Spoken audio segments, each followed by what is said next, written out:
Chapter 16, Rebecca. It was one Sunday, I remember, when we had an invasion of visitors during the afternoon, that the subject of the fancy dress ball was first brought up. Frank Crawley had come over to lunch, and we were all three of us looking forward to a peaceful afternoon under the chestnut tree when we heard the fatal sound of a car rounding the sweep in the drive. It was too late to warn Frith. The car itself came upon us standing on the terrace with cushions and papers under our arms.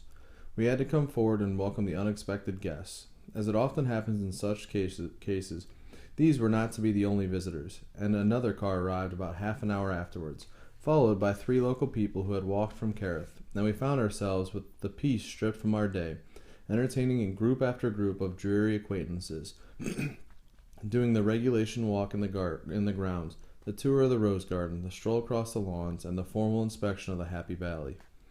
They stayed for tea, of course, and instead of a lazy nibbling of cucumber sandwiches under the chestnut tree, we had the paraphernalia of a stiff tea in the drawing-room, which I always loathed. Frith in his element, of course, directing Robert with a lift of his eyebrows, and myself rather hot and flustered with a monstrous silver teapot and kettle that I never knew how to manage. I found it very difficult to gauge the exact moment when it became imperative to dilute the tea with the boiling water, and more difficult still to concentrate on the small talk that was going on at my side. Frank Crawley was invaluable at a moment like this. He took the cups from me and handed them to the people, and when my answer seemed more than usually vague owing to my concentration on the silver teapot, he quietly and unobtrusively put in his small wedge to the conversation, relieving me of responsibility. Maxim was always at the other end of the room, showing a book to a bore or pointing out a picture, playing the perfect host in his own intimidable way. And the business of tea was a side issue that did not matter to him. His own cup of tea grew cold, left on a side table behind some flowers, and I, steaming behind my kettle, and Frank gallantly juggling with scones and angel cake, were left to minister to the common wants of the herd. It was Lady Crowan, a tiresome gushing woman who lived in Carith, who introduced the matter. There was one of those pauses in conversation that happen at every tea party, and I saw Frank's lips about to form the inevitable and idiotic remark about an angel passing overhead, when Lady Crowan, balancing a piece of cake on the edge of her saucer, looked up at Maxim, who happened to be beside her. "Oh, Mr. De Winter," she said, "there is something I've been wanting to ask you for ages. Now tell me, is there any chance of you reviving the Manderley fancy dress ball?" She put her head on one side as she spoke, flashing her two prominent teeth in what she supposed was a smile. I lowered my head instantly and became very busy with my emptying of my own teacup, screening myself behind the cozy. It was a moment or two before Maxim replied, and when he did, his voice was quite calm and matter-of-fact. "I haven't thought about it," he said, "and I don't think anyone else has." "Oh, but I assure you we have all thought of it so much," continued Lady Crowan. "It used to make the summer for all of us in this part of the world. You have no idea of the pleasure it used to give. Can't I persuade you to think about it again?" "Well, I don't know," said Maxim dryly. "It was all rather a business to organize. You had better ask Frank Crawley. He'd have to do it." "Oh, Mr. Crawley, do be on my side," she persisted, and one or two of the others joined in. "It would be a most popular move, you know. We all miss the Manderley gaiety." I heard Frank's quiet voice beside me. "I don't mind organizing the ball, if Maxim has no objection to giving it. It's up to him and Mrs. De Winter. It's nothing to do with me." Of course, I was bombarded at once. Lady Crown moved her chair so that the cozy no longer hid me from view. "Now, Mrs. De Winter, you get round your husband. You are the person he will listen to. He should give the ball in your honor as the bride." "Yes, of course," said somebody else, a man.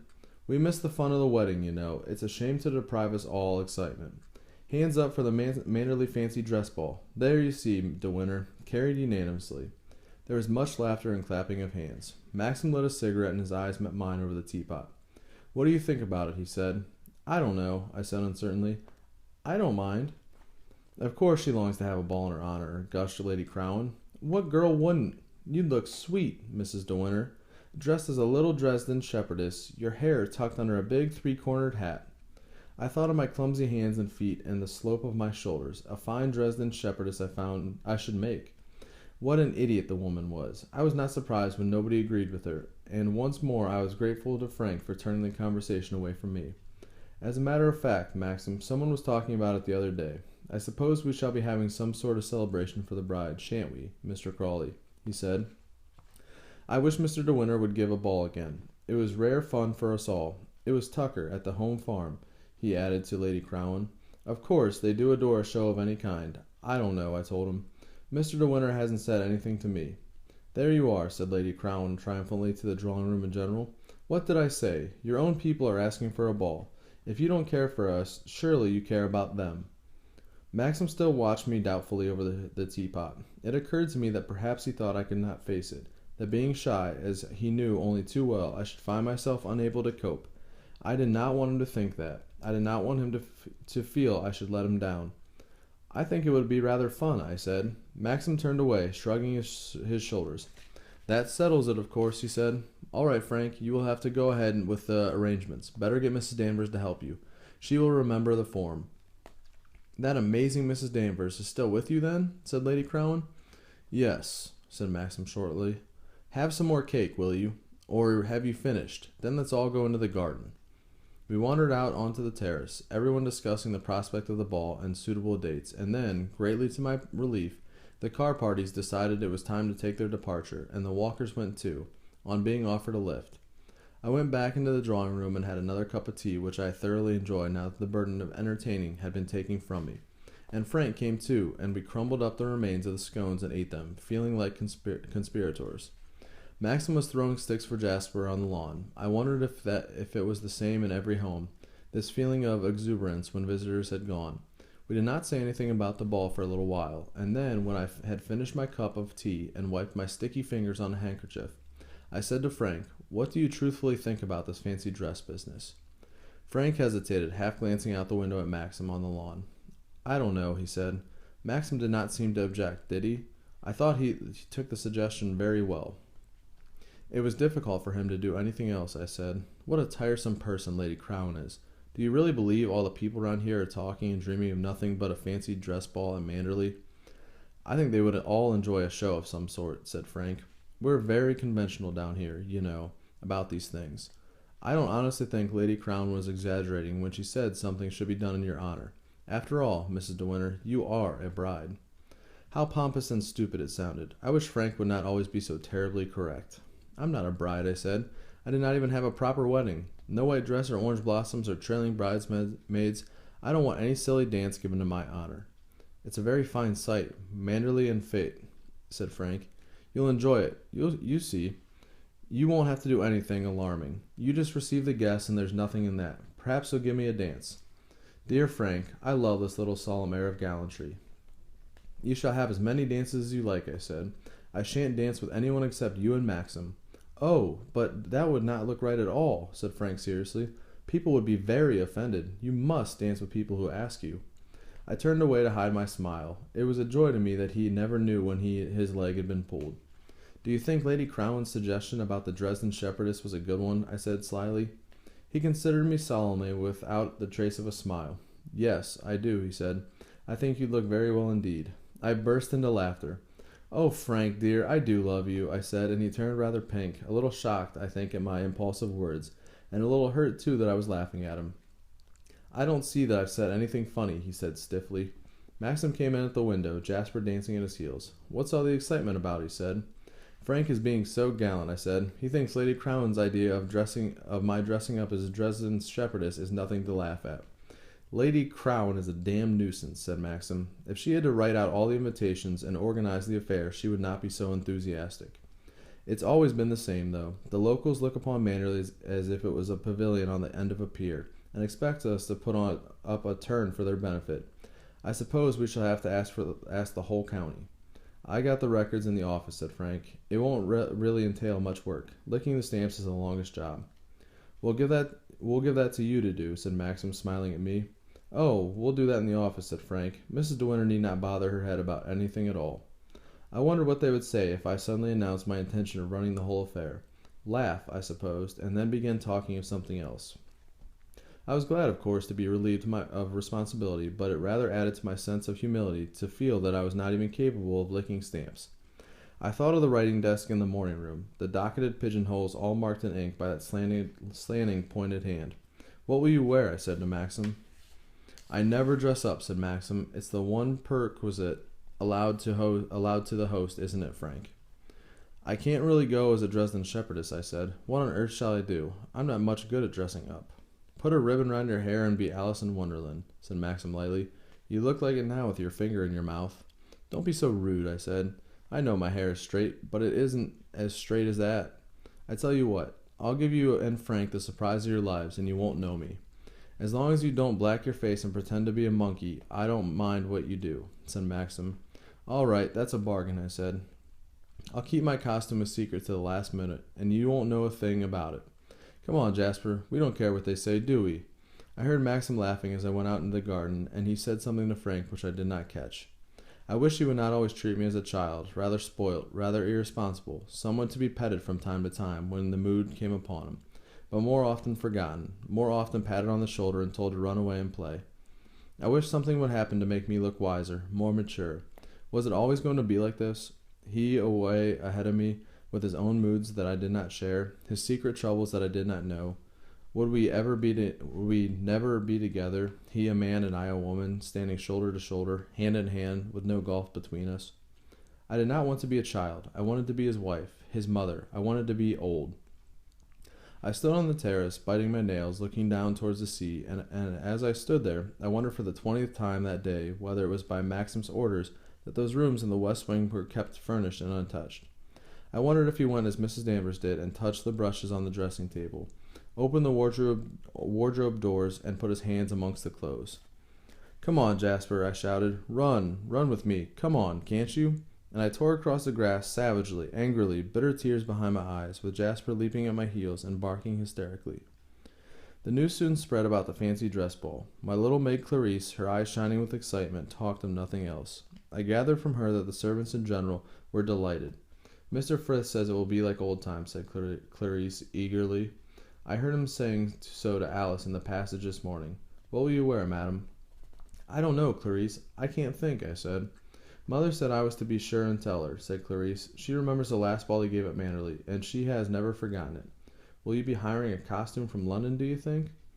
I haven't made up my mind, Clarice, I said, but I tell you what. When I do decide, I shall tell you and nobody else. It will be a dead secret between us both. Oh, madam, how exciting, breathed Clarice. I don't know how I'm going to wait for the day. I was curious to know Mrs. Danvers' reaction to the news. Since that afternoon I dreaded even the sound of her voice down at the house telephone, and by using Robert as a mediator between us, I was spared this last ordeal. I could not forget the expression on her face when she left the library after the interview with Maxim. I thank God she had not seen me crouching in the gallery, and I wondered too if she thought that it was I who told Maxim about Fable's visit to the house. If so, she would hate me more than ever. I shudder now when I remember the touch of her hand on my arm, and that dreadful, soft, intimate pitch of her voice came close to my ear. I did not want to remember anything about that afternoon. That was why I did not speak to her, not even on the house telephone. The preparations went on for the ball. Everything seemed to be done down at the estate office. Maxim and Frank were down there every morning. As Frank had said, I did not have to bother my head about anything. I don't think I licked one stamp. I began to get in a panic about my costume. It seemed so feeble not to be able to think of anything, and I kept remembering all the people who had come from Kerrith and round about. The bishop's wife, who had enjoyed herself so much the last time, Beatrice and Giles, that tiresome Lady Crowan, and many more people. I did not know and who had never seen me. They would every one of them have some criticism to offer. They would some curiosity to know what sort of effort I should make. At last, in desperation, I remembered the books that Beatrice had given me for a wedding present, and I sat down in the library one morning, turning over the pages as a last hope, passing from illustration to illustration in a sort of frenzy. Nothing seemed suitable. They were all so elaborate and pretentious, those gorgeous costumes of velvet and silk and the reproductions given of Rubens, Rembrandt, and others. I got hold of a piece of paper and a pencil and copied one or two of them, but they did not please me, and I threw the sketches into the wastepaper basket in disgust, thinking no more about them. In the evening, when I was changing for dinner, there was a knock at my bedroom door. I called, "Come in," thinking it was Clarice. The door opened and it was not Clarice. It was Mrs. Danvers. She held a piece of paper in her hand. "I hope you will forgive me for disturbing you," she said, "but I was not sure whether you meant to throw these drawings away. All the wastepaper baskets are always brought to me to check, at the end of the day, in case of mislaying anything of value. Robert told me this was thrown into the library basket. I had turned quite cold all over at the sight of her, and at first I could not find my voice. She held out the paper for me to see. It was the rough drawing I had done during the morning. "No, Mrs. Danvers," I said after a moment. "It doesn't matter throwing that away. It was only a rough sketch. I don't want it." "Very good," she said. "I thought it better to inquire from you personally to save any misunderstanding." "Yes," I said. "Yes, of course." I thought she would turn and go, but she went on standing there by the door. "So you have not decided yet what you will wear," she said. There was a hint of derision in her voice, a trace of odd satisfaction. I suppose she had heard of my efforts to Clarice in some way. "No," I said. "No, I haven't decided." She continued watching me, her hand on the doorknob. "I wonder you don't copy one of the pictures in the gallery," she said. I pretended to file my nails. They were too short and too brittle, but the action gave me something to do, and I did not have to look at her. "Yes, I might think about that," I said. I wondered privately why such an idea had never come to me before. It was an obvious and very good solution to my difficulty. I did not want her to know about this, though. I went on filing my nails. "All the pictures in the gallery would make good costumes," said Mrs. Danvers, "especially that one of the young lady in white, with her hair and her hat. I wonder if Mr. De Winter does not make it a period ball. Everyone dressed more or less the same, to be in keeping. I never think it looks right to see a clown dancing with a lady in a powder and patches." "Some people enjoy the variety," I said. "They think it makes it all the more amusing." "I don't like it myself," said Mrs. Danvers. Her voice was surprisingly normal and friendly. And I wondered why it was she had taken the trouble to come up with my discarded sketch herself. Did she want to be friends with me at last? Or did she realize that it had not been me at all who told Maxim about Fable?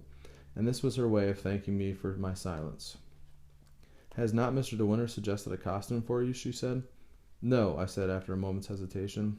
"No, I want to surprise him and Mr. Crawley. I don't want them to know anything about it." "It's not for me to make a suggestion, I know," she said, "but when you do decide, I should advise you to have your dress made in London. There is no one down here that can do that sort of thing well. Vos, in Bond Street, is a good place, I know." "I must remember that," I said. "Yes," she said, and then, as she opened the door, "I should study the pictures in the gallery, madam, if I were you, especially the one I mentioned, and you need not think I will give you away. I won't say a word to anyone." "Thank you, Mrs. Danvers," I said. She shut the door very gently behind her. I went on with my dressing, puzzled at her attitude, so different from our last encounter, and wondering whether I had the unpleasant Fable to thank for it. Rebecca's cousin. Why should Maxim dislike Rebecca's cousin? Why had he forbidden him to come to Manderley? Beatrice had called him a bounder. She had not said much about him, and the more I considered him, the more I agreed with her. Those hot blue eyes, that loose mouth, and the careless familiar laugh. Some people would consider him attractive. Girls in sweet shops, giggling behind the counter, and girls who gave one programs in a cinema. I knew how he would look at them, smiling and half whistling a tune under his breath. The sort of look and the type of whistle that would make one feel uncomfortable. I wondered how well he knew Manderley. He seemed quite at home, and Jasper certainly recognized him. But these two facts did not fit in with Maxim's words to Mrs. Danvers, and I could not connect him with my idea of Rebecca. Rebecca, with her beauty, her charm, her breeding. Why did she have a cousin like Jack Fable? It was wrong, out of all proportion. I decided he must be the skeleton in the family cupboard, and Rebecca, with her generosity, had taken pity on him from time to time and invited him to Manderley, perhaps when Maxim was from home, knowing his dislike. There had been some argument about it probably, Rebecca defending him, and ever after this, perhaps, a slight awkwardness whenever his name was mentioned. As I sat down to dinner in the dining room in my accustomed place, with Maxim at the head of the table, I pictured Rebecca sitting where I sat now, picking up her fork for the fish, and then the telephone ringing, and Frith coming into the room and saying, "Mr. Fable on the phone, madam, wishing to speak to you."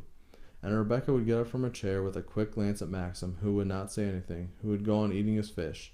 And when she came back, having finished her conversation, and sat down in her place again, Rebecca would begin talking about something different, in a gay, careless way, to cover up the little cloud between them.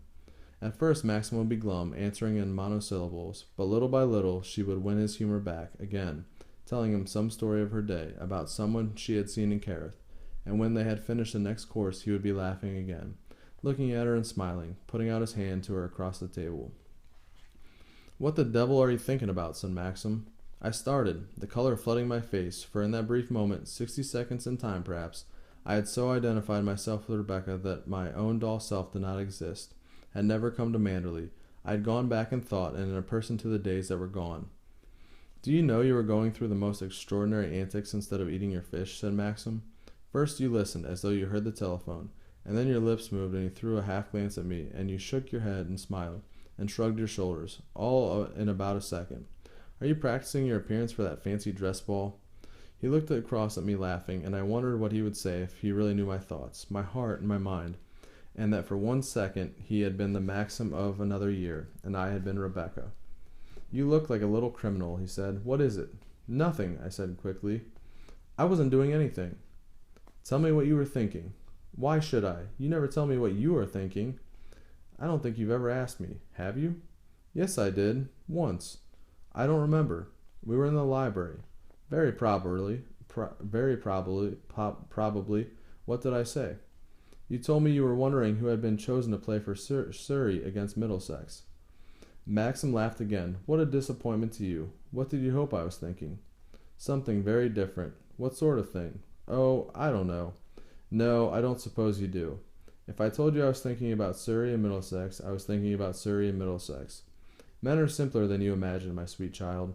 But what goes on in the twisted, tortuous minds of women would baffle anyone. Do you know, you did not look a bit like yourself just now. You had quite a different expression on your face. I did? What sort of expression? I don't know that I can explain. You looked older suddenly, deceitful. It was rather unpleasant. I did not mean to. No, I don't suppose you did. I drank some water, watching him over the rim of my glass. Don't you want me to look older? I said. No. Why not? Because it would not suit you. One day I shall. It can't be helped. I shall have gray hair and lines and things. I don't mind that. What do you mind, then? I don't want you to look like you did just now. You had a twist to your mouth and a flash of knowledge in your eyes. Not the right sort of knowledge. I felt very curious, rather excited. What do you mean, Maxim? What isn't the right sort of knowledge? He did not answer for a moment. Frith had come back into the room and was changing the plates. Maxim waited until Frith had gone behind the screen and through the service door before speaking again. When I met you first, you had a certain expression on your face, he said slowly, and you still have it. I'm not going to define it. I don't know how to, but it was one of the reasons why I married you. A moment ago, when you were going through that curious little performance, the expression had gone. Something else had taken its place. What sort of thing? Explain to me, Maxim, I said eagerly. He considered me a moment, his eyebrows raised, whistling softly. Listen, my sweet. When you were a little girl, were you ever forbidden to read certain books, and did your father put those books under lock and key? Yes, I said. Well then, a husband is not so very different from a father after all. There's a certain type of knowledge I prefer you not to have. It's better kept under lock and key, so that's that. And now eat up your peaches, and don't ask me any more questions, or I shall put you in the corner. I wish you'd not treat me as if I was 6, I said. How do you want to be treated? Like other men treat their wives. Knock you about, do you mean? Don't be absurd. Why must you make a joke of everything? I'm not joking. I'm very serious. No, you're not. I can tell by your eyes you're playing with me all the time, just as if I was a silly little girl. Alice in Wonderland. That was a good idea of mine. Have you bought your sash and your hair ribbon yet? I warn you, you'll get the surprise of your life when you see me in my fancy dress. I'm sure I shall. Get on with your peach and don't talk with your mouth full. I've got a lot of letters to write after dinner. He did not wait for me to finish. He got up and strolled about the room, and asked Frith to bring the coffee in the library. I sat still, sullenly, being as slow as I could, hoping to keep things back and irritate him. But Frith took no notice of me and my peach. He brought the coffee at once, and Maxim went off to the library by himself. When I had finished, I went upstairs to the minstrels' gallery to have a look at the pictures. I knew them well, of course, by now, but I never studied them with a view to reproducing one of them as a fancy dress. Mrs. Danvers was right, of course. What an idiot I had been not to think of it before. I always loved the girl in white, with a hat in her hand. It was a Rayburn, and the portrait was of Caroline de Winter, a sister of Maxim's great-great-grandfather. She married a great Whig politician and was a famous London beauty for many years. But this portrait was painted before that, when she was still unmarried. The white dress should be easy to copy. Those puff sleeves, the flounce, and the little bodice.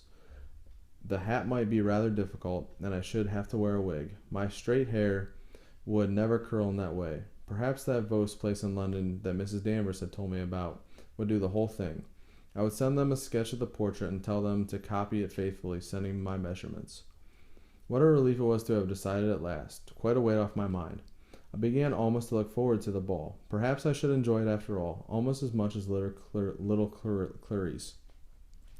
I wrote to the shop in the morning, enclosing a sketch of the portrait, and I had a very favorable reply, full of honor at my esteemed order, and saying the work would be put in hand right away, and they would manage the wig as well. Clarice could hardly contain herself for excitement, and I too began to get party fever as the great day approached.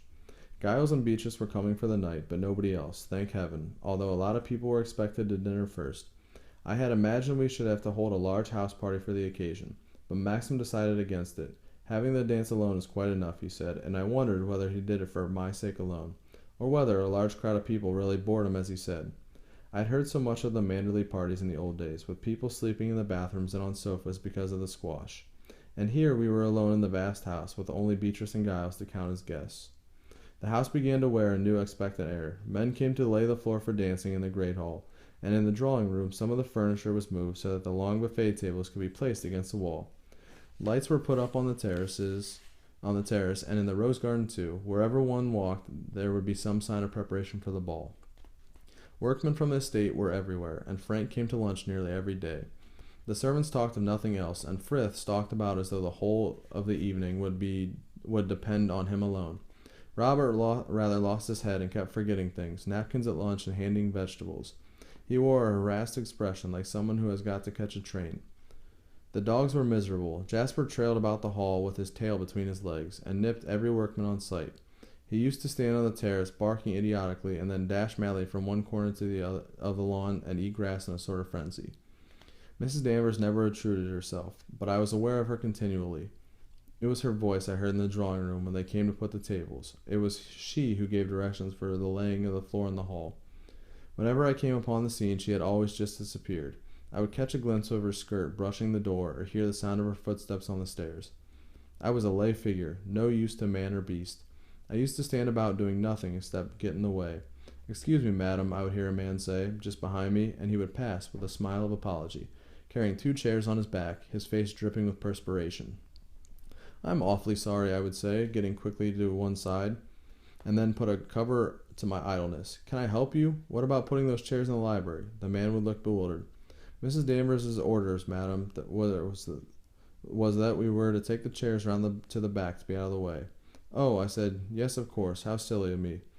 Take them round to the back, as she said, and I would walk quickly away, murmuring something about finding a piece of paper and a pencil, in a vain attempt to delude the man into thinking I was busy. While he went on across the hall, looking rather astonished, and I would feel I had not deceived him for a moment. The great day dawned misty and overcast, but the glass was high, and we had no fears. The mist was a good sign. It cleared up about 11, as Maxim had foretold, and we had a glorious still summer's day without a cloud in the blue sky. All the morning the gardeners were bringing flowers into the house, the last of the white lilac, the great lupins and delphiniums, roses in hundreds, and every sort of lily. Mrs. Danvers showed herself at last. Calmly, she told the gardeners where to put the flowers, and she herself arranged them, stacking the vases with quick, deft fingers. I watched her in fascination, the way she did vase after vase, carrying them herself through the flower room to the drawing room, and the various corners of the house, massing them in just the right numbers and profusion, putting color where color was needed, having the walls bare where severity paid. Maxim and I had lunch with Frank at his bachelor establishment next door to the office to be out of the way. We were all three in the rather hearty, cheerful humor of people before a funeral. We made pointless jokes about nothing at all, our minds eternally on the thought of the next few hours. I felt very much the same as I did in the morning I was married, the same stifled feeling that I had gone too far now to turn back. The evening had got to be endured. Thank heaven, Messieurs Vos had sent in my dress in time. It looked perfect in its folds of tissue paper, and the wig was a triumph. I had tried it on after breakfast, and I was amazed at the transformation. I looked quite attractive, quite different altogether. Not me at all. Someone much more interesting, more vivid and alive. Maxim and Frank kept asking me about my costume. "You won't know me," I told them. "You will both get the shock of your lives." "You are not going to dress up as a clown, are you?" said Maxim gloomily. "No frightful attempt to be funny?" "No, nothing like that," I said, full of importance. "I wish you had kept to Alice in Wonderland," he said. Or Joan of Arc with your hair, said Frank shyly. I never thought of that, I said blankly, and Frank went rather pink. I'm sure we should all like whatever you wear, he said in his most pompous, Frankish voice. Don't encourage her, Frank, said Maxim. She's so full of her precious disguise already, there's no holding her. Bea will put you in your place, that's one comfort. She'll soon tell you if she doesn't like your dress. Dear old Bea always looks just wrong on these occasions, bless her. I remember her once as Madame Pompadour, and she tripped going into supper, and her wig came adrift. I can't stand this damn thing, she said in that blunt voice of hers, and chucked it on a chair and went on through the rest of the evening with her own cropped hair. You can imagine what it looked like against a pale blue satin crinoline, or whatever the dress was. Poor old Giles did not cope that year. He came as a cook, and sat about in the bar all night, looking perfectly miserable. I think he felt Bea had let him down. No, it wasn't that, said Frank. He'd lost his front teeth trying out a new mare, don't you remember? And he was so shy about it he wouldn't open his mouth. Oh, was that it? Poor Giles. He generally enjoys dressing up. Beatrice says he loves playing charades, I said. She told me they always have charades at Christmas. I know, said Maxim. That's why I've never spent Christmas with her. Have some more asparagus, Mrs. De Winter, and another potato. No, really, Frank, I'm not hungry, thank you. Nerves, said Maxim, shaking his head. Never mind. This time tomorrow it will all be over. I sincerely hope so, said Frank seriously. I was going to give orders that all cars should stand by for 5 a.m. I began to laugh weakly, the tears coming into my eyes. Oh dear, I said. Let's send wires to everybody not to come. Come on, be brave and face it, said Maxim. We need not give another one for years. Frank, I have an uneasy feeling we ought to be going up to the house. What do you think? Frank agreed, and I followed them unwillingly, reluctant to leave the cramped, rather uncomfortable little dining room that was so typical of Frank's bachelor establishment, and which seemed to me today the embodiment of peace and quietude. When we came to the house, we found that the band had arrived, and were standing about in the hall, rather pink in the face and self-conscious, while Frith, more important than ever, offered refreshments. The band were to be our guests for the night, and after we had welcomed them and exchanged a few slightly obvious jokes proper to the occasion, the band were borne off to their quarters, to be followed by a tour of the grounds.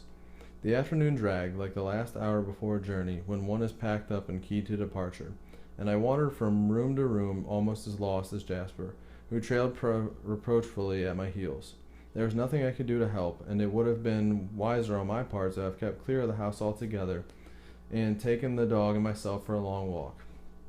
By the time I decided upon this, it was too late. Maxim and Frank were demanding tea, and when tea was over, Beatrice and Giles arrived. The evening had come upon us all too soon. This is like old times, said Beatrice, kissing Maxim and looking about her. Congratulations to you for remembering every detail. The flowers are exquisite, she added, turning to me. Did you do them? No, I said, rather ashamed. Mrs. Danvers is responsible for everything. Oh, well, after all, Beatrice did not finish her sentence. She accepted a light first cigarette from Frank, and once it was lit, she appeared to have forgotten what she was going to say. Have you got Mitchells to do the catering as usual? Asked Giles. Yes, said Maxim. I don't think anything has been altered, has it, Frank? We had all the records down at the office. Nothing has been forgotten, and I don't think we have left anyone out. What a relief to find only ourselves, said Beatrice. I remember once arriving about this time, and there were about 25 people in the place already, all going to stop the night.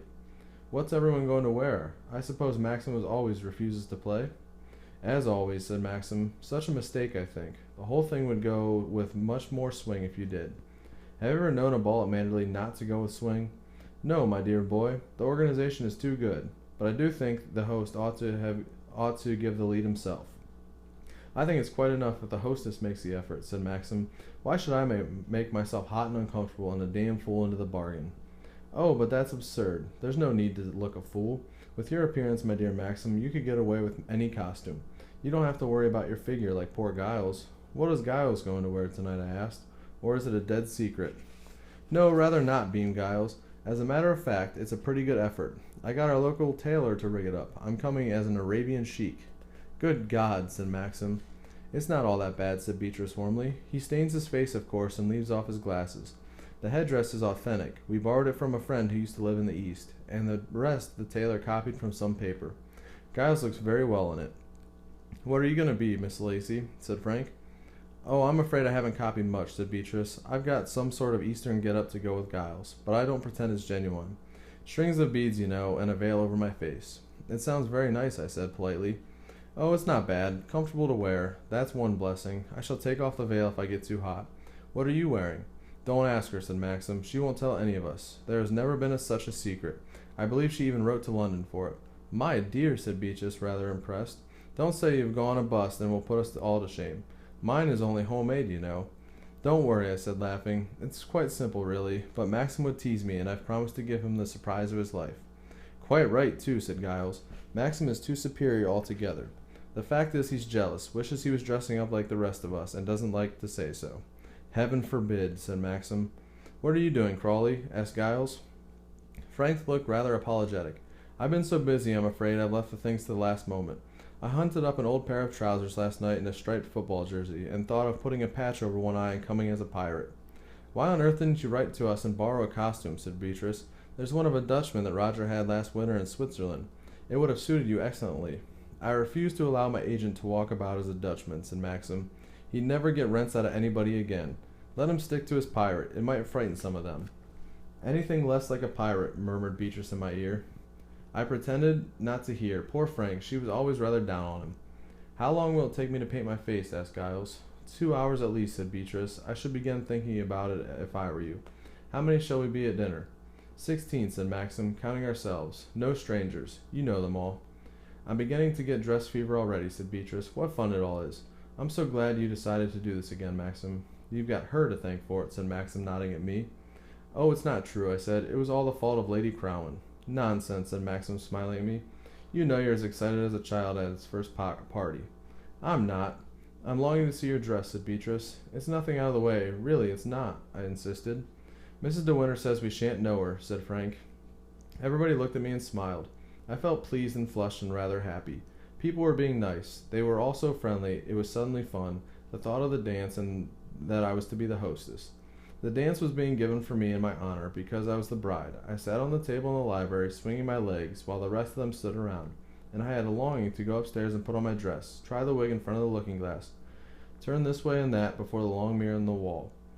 It was new, this sudden unexpected sensation of being important, of having Giles and Beatrice and Frank and Maxim all looking at me and talking about my dress, all wondering what I was going to wear. I thought of the soft white dress in its folds of tissue paper, and how it would hide my flat doll figure, my rather sloping shoulders. I thought of my own lank hair covered by the sleek and gleaming curls. What's the time? I said carelessly, yawning a little, pretending I did not care. I wonder if we ought to think about going upstairs. As we crossed the great hall on our way to our rooms, I realized for the first time how the house lent itself to the occasion, and how beautiful the rooms were looking.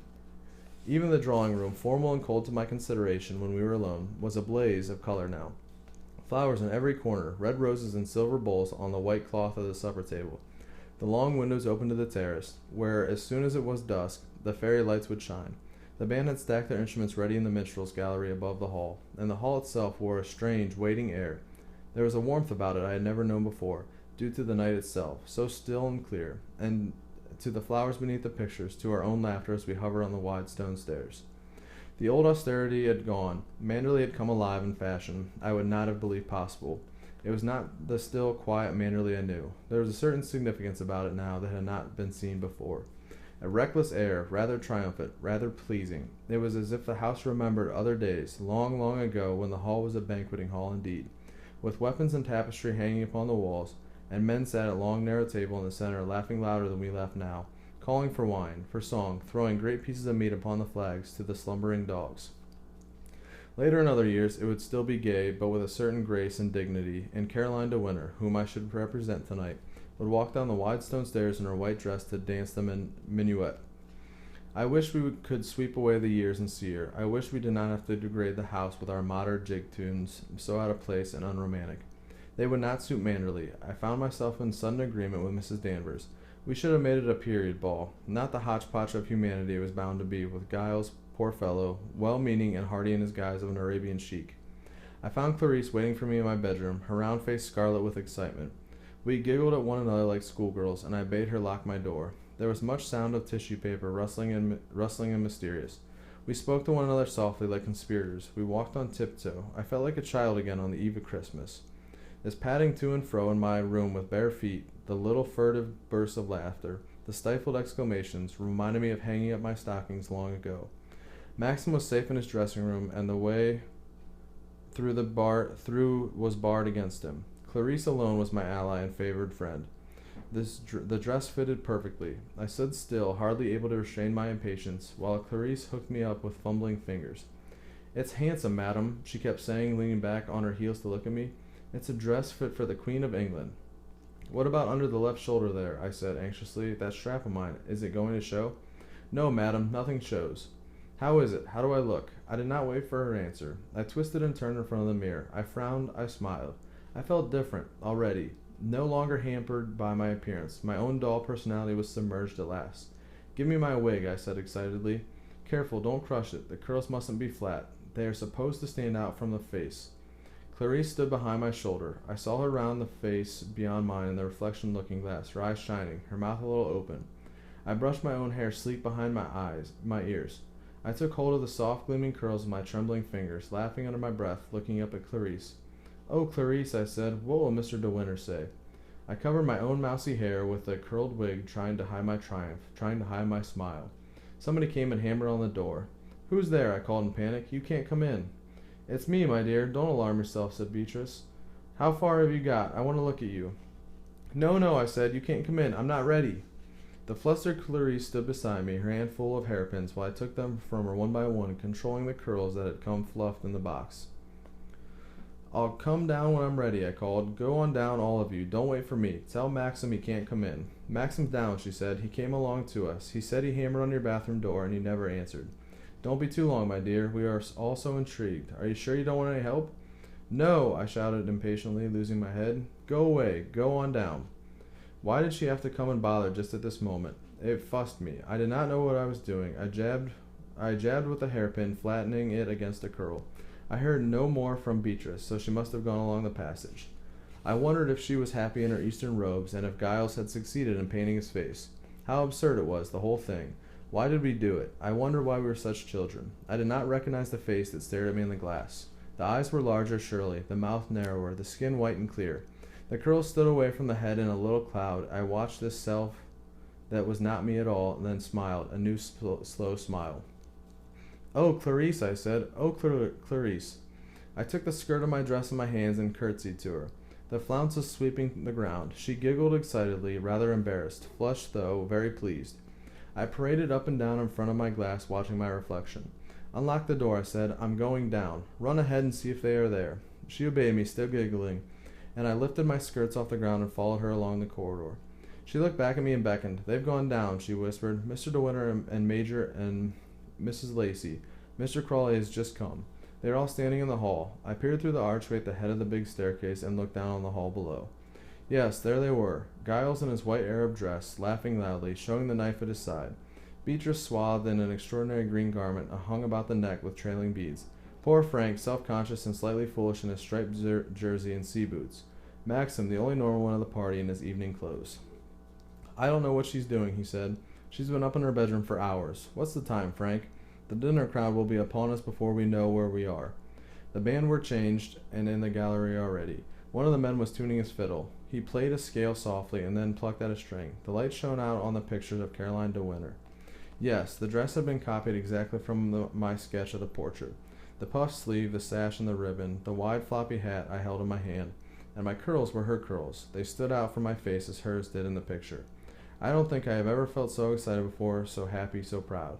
I waved my hand at the man with the fiddle, and then put up my finger to my lips for silence. He smiled and bowed. He came across the gallery to the archway where I stood. "Make the drummer announce me," I whispered. "Make him beat the drum, you know how they do, and then call out Mrs. Caroline de Winter." I went to surprise them below. He nodded his head. He understood. My heart fluttered absurdly, and my cheeks were burning. What fun it was! What mad, ridiculous, childish fun! I smiled at Clarice, still crouching in the corridor. I picked up my skirt in my hands, then the sound of the drum echoed in the hall, startling me for a moment. Who had waited for it?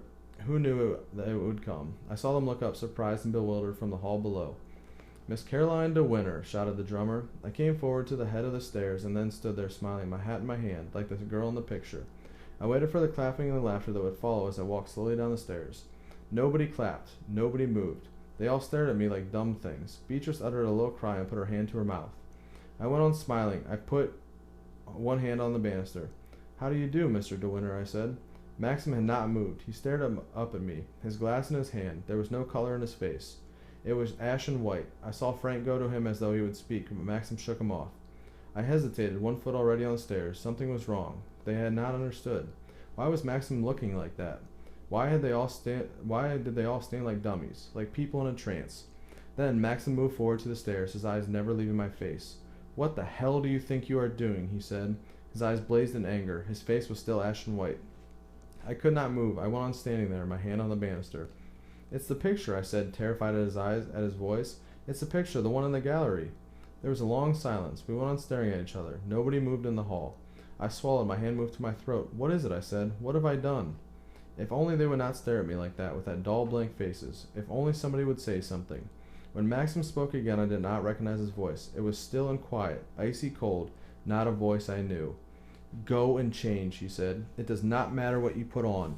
Find an ordinary evening frock. Anything will do. Go now, before anybody comes." I could not speak. I went on staring at him. His eyes were only living things in his white mask of his face. "What are you standing there for?" he said, his voice harsh and queer. "Didn't you hear what I said?"